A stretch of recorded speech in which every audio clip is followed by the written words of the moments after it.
আসসালামু আলাইকুম রহমতুল্লাহ। Nazmul Hossain শান্তকে one day captaincy থেকে বাদ দেওয়া হয়েছে শ্রীলঙ্কা সিরিজের আগে। তার সাথে কোনো আলোচনা না করে, তার সাথে কোনো কথা না বলেই হুট করে বাদ দেওয়া হয়েছে। হ্যাঁ, বাদ দেওয়া যাবে, দিস ফাইন। তবে তার সাথে আলোচনা করার দরকার ছিল। তার সাথে আলোচনা না করে বাদ দেওয়া মানে একজন ইন্টারন্যাশনাল ক্রিকেটারকে অপমান করা। তবে এখন গুঞ্জন উঠেছে শ্রীলঙ্কা সিরিজের পর তিনি ক্যাপ্টেন্সি থেকে সরে যাবেন, টেস্ট ক্যাপ্টেন্সি তিনি আর করতে চান না। তবে সেই বিষয়ে এখনও নাজমুল হোসেন শান্ত কোনো মুখ খুলেন নাই। সিরিজ শেষ হলে বোঝা যাবে।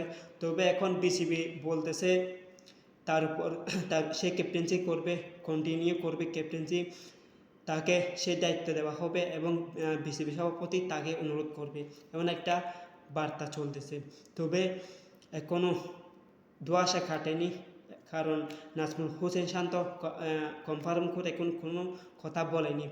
যদিও বা তিনি ক্যাপ্টেন্সি করেন তাহলে সেটা ভালো হবে, কারণ তিনি টেস্ট ক্যাপ্টেন্সি দুর্দান্ত করতেছেন। আমরা দেখেছি 2024 সালে পাকিস্তানের মাটিতে পাকিস্তানকে হোয়াইট ওয়াশ করেছিল বাংলাদেশ তার নেতৃত্বে।